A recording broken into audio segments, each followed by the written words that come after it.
Hello everyone, welcome to civil वाला daily current affairs.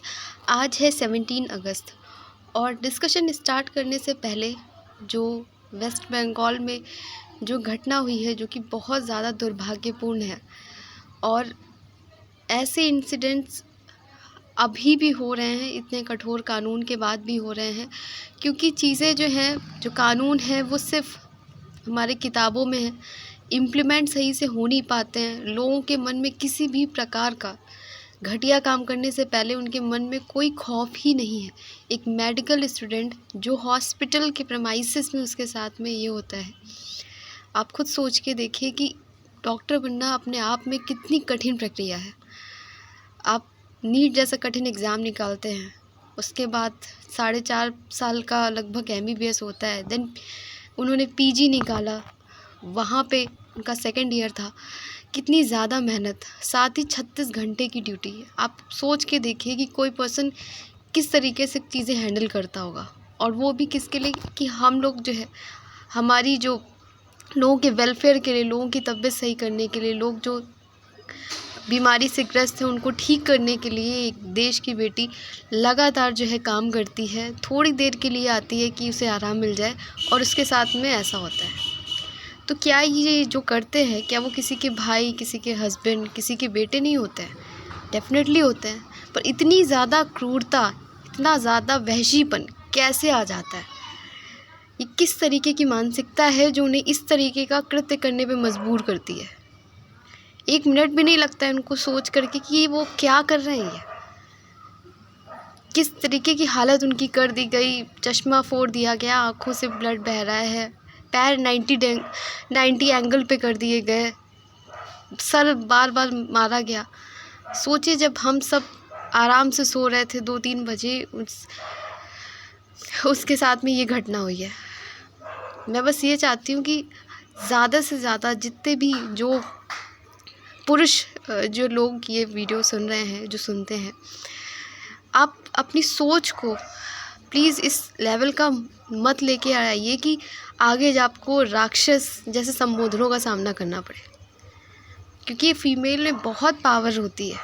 अगर आपने उनको इस तरीके का समझ रखा है कि वो बस आपके खेलने की चीज़ है, उनको एक कमोडिटी की तरह ट्रीट कर रखा है।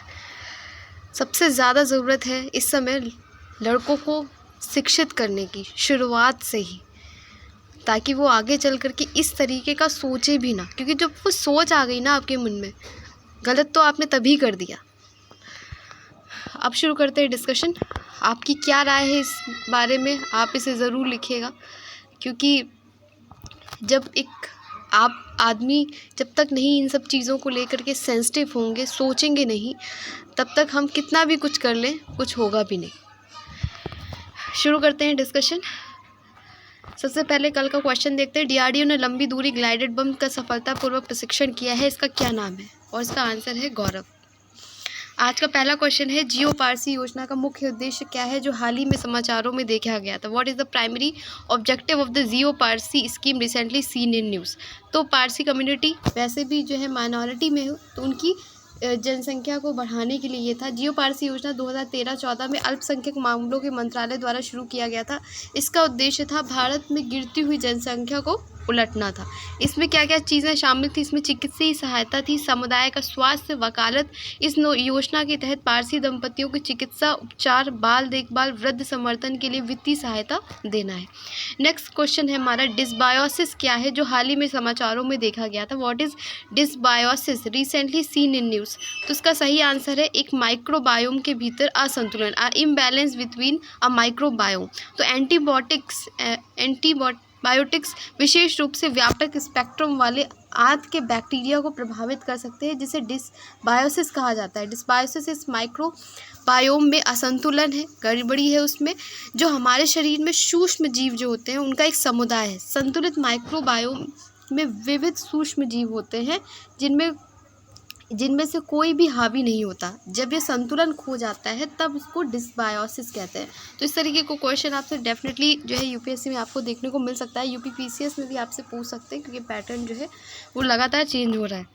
नेक्स्ट क्वेश्चन हमारा, हाल ही में DRDO और भारतीय सेना ने किस क्षेत्र में स्वदेशी निर्मित man portable anti tank guided missile का सफल परीक्षण किया है। Recently DRDO and the Indian government have successfully test fired indigenously build man portable anti tank guided missile at which region. तो ये कहाँ पे हुई है? पोखरण राजस्थान में। DRDO भारतीय सेना ने man portable anti tank missile का पोखरण फील्ड फायरिंग रेंज में सफलतापूर्वक प्रक्षेपण किया है, और जिसे दुश्मन के टैंकों और बख्तरबंद वाहनों को निशाना बनाने के लिए डिज़ाइन किया गया है। और इसमें क्या है, इसे दिन और रात दोनों में संचालन में प्रभावी बनाएगा। नेक्स्ट क्वेश्चन है हमारा, हाल ही में समाचारों में देखा गया चंदका वन्य जीव अभ्यारण्य किस राज्य में है? तो ये है उड़ीसा में। कोई भी वाइल्ड लाइफ सेंचुरी, कोई national park, Ramsar site, UNESCO site, जो भी न्यूज़ में रहती है वो हमारे एग्जाम पर्सपेक्टिव से काफ़ी न्यूज़ में रहती है। इसे ज़रूर थोड़ा थोड़ा आप याद करके चलेंगे, इतना कठिन भी नहीं होता है, तो याद कर लेंगे।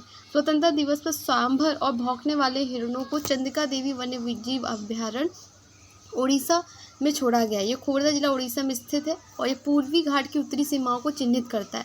ये अभ्यारण्य जो है 1982 में स्थापित किया गया था। तो जो भी स्टेट एग्जाम होते हैं, जैसे उड़ीसा का अगर होगा तो उसमें ये पूछ लिया जाएगा, जैसे यूपी के भी जो हमारे होते हैं जो है वाइल्ड लाइफ सेंचुरी या इस तरीके के, तो उनका डेट पूछ लिया जाता है। तो इसी तरीके से आप 1982 में इसको स्थापित किया गया था, ये याद रखिएगा। यहाँ की वनस्पति में सदाबहार, एवरग्रीन और डेसिडुअस टाइप की वनस्पति है यहाँ पे, जिसमें धामन, कुसुम, कांटेदार बाज जैसी प्रजातियां हैं। और यहाँ के जीव कौन कौन से हैं? हाथी है, चीतल, जंगली सुअर, डिसेस बंदर, स्लॉथ। यूपीएससी में इसी तरीके से पूछ लेंगे कि इस तरीके की यहाँ पे वेजिटेशन और ये बताई जाती है, ये कौन सा जो है अभ्यारण्य है। तो आप ये याद रखिएगा, इस पर्सपेक्टिव से भी याद कर लीजिए यूपीएससी और यूपीपीसीएस दोनों। नेक्स्ट हमारा क्वेश्चन है, हाल ही में किस मंत्रालय ने केंद्रीय जल आयोग द्वारा विकसित फ्लड वॉच 2.0 ऐप लॉन्च किया? Which is ministry recently release the flood watch India 2.0 app developed by central water commission. तो इसका सही आंसर है जल शक्ति मंत्रालय। केंद्रीय जल शक्ति मंत्रालय ने केंद्रीय जल आयोग द्वारा विकसित flood watch India mobile app का संस्करण 2.0 का शुभारंभ किया। यह ऐप सार्वजनिक को वास्तविक समय में बाढ़ की जानकारी से रिलेटेड है, पूर्वानुमान भी देता है। तो ये अच्छा ऐप है, क्योंकि बाढ़ से बहुत नुकसान भी होता है फार्मर्स को, अगर उसकी चेतावनी पहले से आ जाएगी तो उनके लिए हेल्पफुल ही होगा।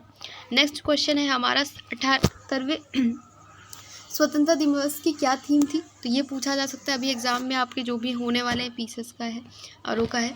तो विकसित भारत इस बार स्वतंत्रता दिवस की थीम थी। 78वें स्वतंत्रता दिवस की थीम विकसित भारत है, जो 2047 में देश को विकसित राष्ट्र में बदलने के लक्ष्य के साथ में मेल खाती। नेक्स्ट क्वेश्चन हमारा, ओम माथुर को किस राज्य का 18वां राज्यपाल नियुक्त किया गया? Om Mathur was sworn in as the 18th governor of which state? Om Prakash Mathur sworn, तो बताना है आपको, तो ये कहाँ के हैं? ये सिक्किम के हैं, ठीक है। सिक्किम के अगर कैपिटल देखें तो वो है गंगटोक, मुख्यमंत्री है प्रेम सिंह तमांग, राज्यपाल है ओम प्रकाश माथुर। हालिया अगर नियुक्तियां देखें, क्योंकि काफ़ी सारे राज्यपाल चेंज किए गए हैं, जैसे झारखंड के हैं कौन से? संतोष कुमार गंगवार, ये 12वें हैं। छत्तीसगढ़ के हैं रमन डेका, राजस्थान के हरिभाऊ किशन राव बगड़े हैं, तेलंगाना के राज्यपाल जिष्णु देव वर्मा है, पंजाब के गुलाब चंद कटारिया, महाराष्ट्र के CP राधाकृष्णन, मेघालय CH विजयशंकर, असम के लक्ष्मण प्रसाद आचार्य और पुडुचेरी के राज्यपाल हैं हमारे के कैलाश नाथन। नेक्स्ट हमारा क्वेश्चन है, भारत श्रीलंका संयुक्त सैन्य अभ्यास मित्र शक्ति का कौन सा संस्करण श्रीलंका के आर्मी ट्रेनिंग स्कूल मदुरई में शुरू किया गया है? Which is edition of Sri Lanka joint military exercise Mitra Shakti commenced at army training school Madurai Sri Lanka. तो ये कौन सा है? ये 10वां संस्करण है। ये याद रखिएगा कि मित्र शक्ति किसके किसके बीच में है? भारत और श्रीलंका के बीच में है। और ये कब शुरू हुआ था? यह अभ्यास 12 अगस्त से 25 अगस्त के बीच में आयोजित किया जा रहा है। नेक्स्ट है हमारा, हाल ही में पूर्व CEO सुजान वॉजेस्की का 56 वर्ष की आयु में निधन हो गया है।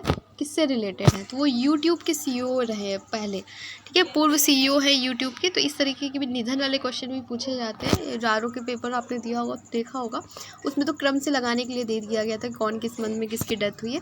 तो रिलेटेड आपसे पूछा जा सकता है कि वो किस पर्टिकुलर चीज़ से रिलेटेड है। तो पूर्व CEO जो सुजान वॉजेस्की कौन है? वो पूर्व YouTube के CEO हैं, ठीक है, जो गूगल के शुरुआती कर्मचारियों में से एक थी।